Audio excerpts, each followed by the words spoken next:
নিশ্চিত স্যার, নিশ্চিত ফটো, নিশ্চিত ফটো, নিশ্চিত ফটো।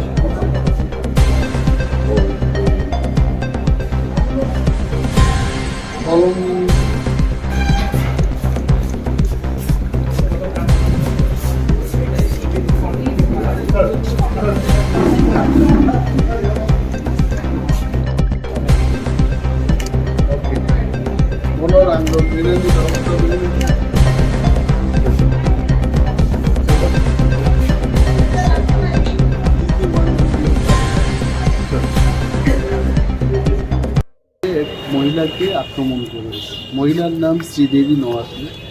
জিবি হসপিটালে দাঁড়িয়ে আমরা কথা বলছি এবং পিসিসিএফ দুইজন পিসিসিএফ আছেন, একজন পিসিসিএফ অ্যান্ড হক ডক্টর কানফারিজি এখানে আছেন আমাদের সাথে মিস্টার আর কে সামার, উনি ওয়াইল্ড লাইফ বিষয়ক যে চিফ ওয়াইল্ড লাইফ ওয়ার্ডেন, উনিও এখানে এসছেন এবং খবর পাওয়া মাত্রই আমরা বলেছি যে পেশেন্টটাকে জিবি হাসপাতালে বা আরও ভালো কোনো হাসপাতালে রেফার করা হোক।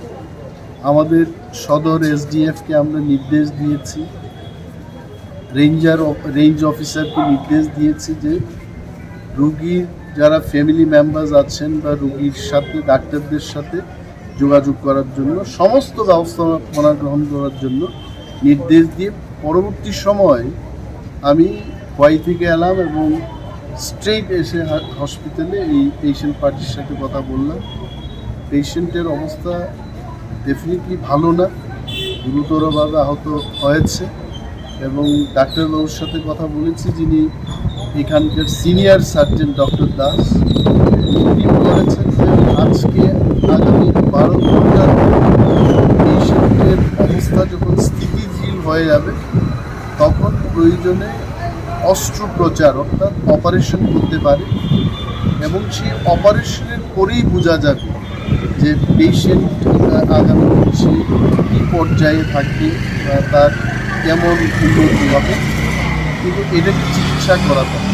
দপ্তর থেকে আমরা বলেছি, আমি এসছি নিজে, যে দপ্তরের কোনো ধরনের সাহায্য রেফার করতে হবে কোথাও, এনিথিং উই আর রেডি।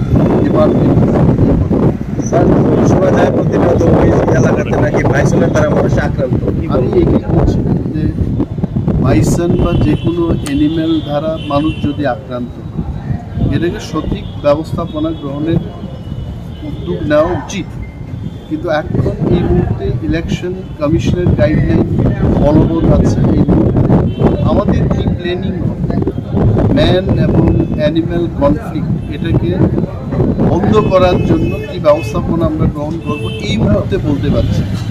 তবে এইটুকু বলতে পারি, দপ্তর এবং ministry will take very good decision, firm decision, good implementation হবে। তবে কীভাবে হবে, কী পর্যায়ে হবে, 4 তারিখ জুন ইলেকশনের রেজাল্ট বেরিয়ে এসে যখন মডেল কোড অফ কন্ডাক্ট উঠে যাবে তখন দপ্তর থেকে আমরা সাংবাদিকদের ডেকে আমরা আমাদের নেক্সট পরিকল্পনা কী হবে সেটা।